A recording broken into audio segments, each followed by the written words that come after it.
The first time I realized Hollows Creek wasn't normal, I was 9, standing barefoot on our frozen porch, staring into the woods that clawed at our property line. It was past midnight, the air sharp enough to slice through my thin pajamas. The snow lay untouched, a glassy mirror under the moonlight, except for a single trail of footprints. They didn't lead toward our house. They led away from it as if something had stood there watching for hours. My mother yanked me inside, her hands trembling. She didn't scold me. She just knelt, her breath uneven, and whispered, "Never step outside after midnight, Elliot, no matter what you hear."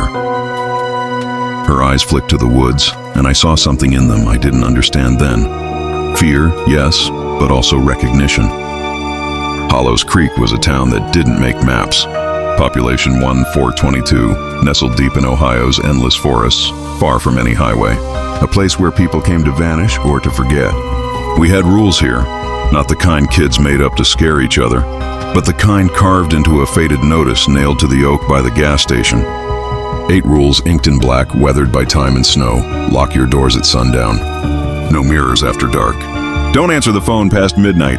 If you see lights in the woods, don't look directly at them. Never follow footsteps that start in the snow.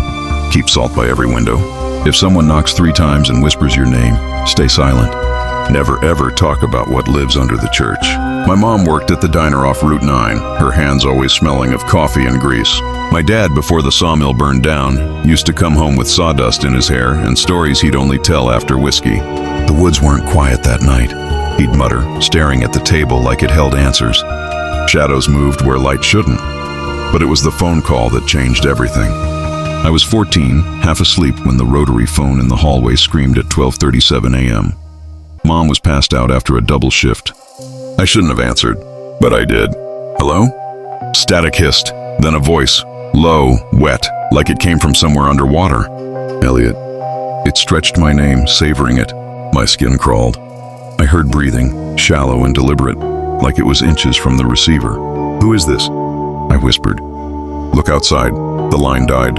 I don't know why I went to the window. Fear? Curiosity? Something else? The street was empty, snow glowing under moonlight. Then I saw them. Footprints. Starting at the wood's edge, ending right below my window. The next morning, Mom saw the phone off the hook. Her face paled. "You answered it, didn't you?" She whispered, voice breaking. "Elliot, you broke a rule." She didn't yell. She just cried. After that, she made me carry a pouch of salt in my jacket. She lined every window with it, white trails glistening like frost. She stopped smiling, her eyes always darting to the trees. Things got worse. Kids at school whispered about the lights again, blue orbs drifting through the forest, slow and alive. Nolan, the sheriff's son, swore he saw them. A week later, he was gone. "Ran away," his dad said. But no one leaves Hollows Creek.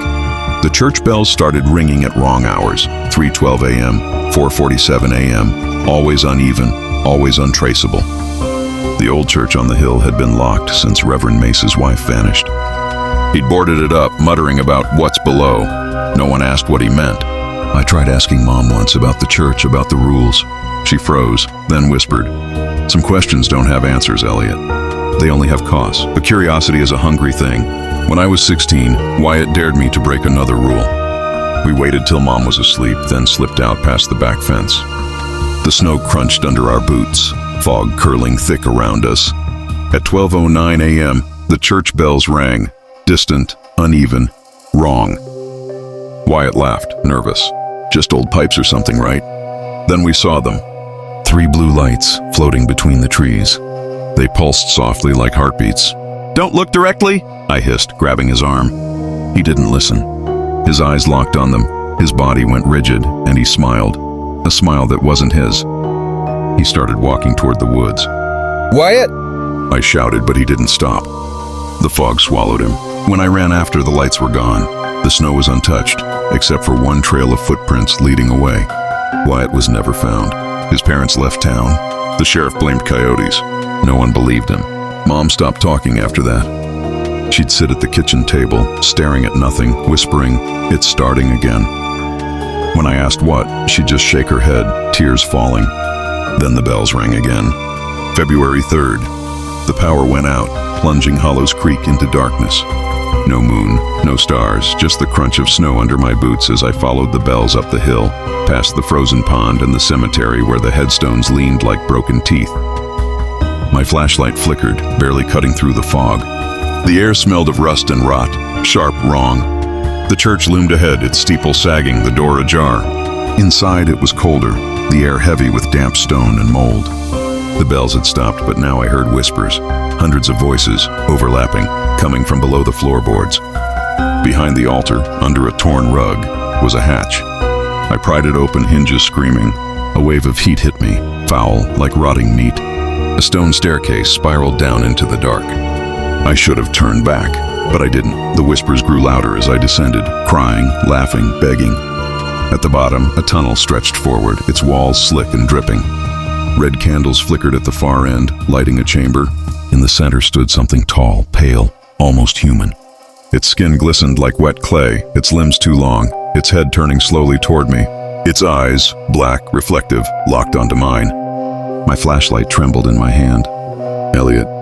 The voice was the same as the phone, wet and slow. You broke Rule 8. Claws scraped stone. I ran, heart pounding, up the stairs, out the church, through the snow. I didn't stop until I reached home. Mom was gone. The salt lines were smeared, the phone off the hook. A single candle burned on the kitchen table, one I'd never seen before. Its flame was blue. I left Hollows Creek that night, packed a bag, took Mom's car, and drove until the forest was a memory. But the bells followed me. In every new town, every new apartment, I hear them, faint, uneven at the wrong hours.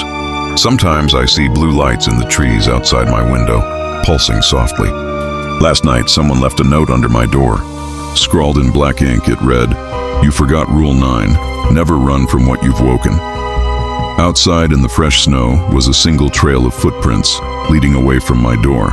And tonight the phone is ringing again.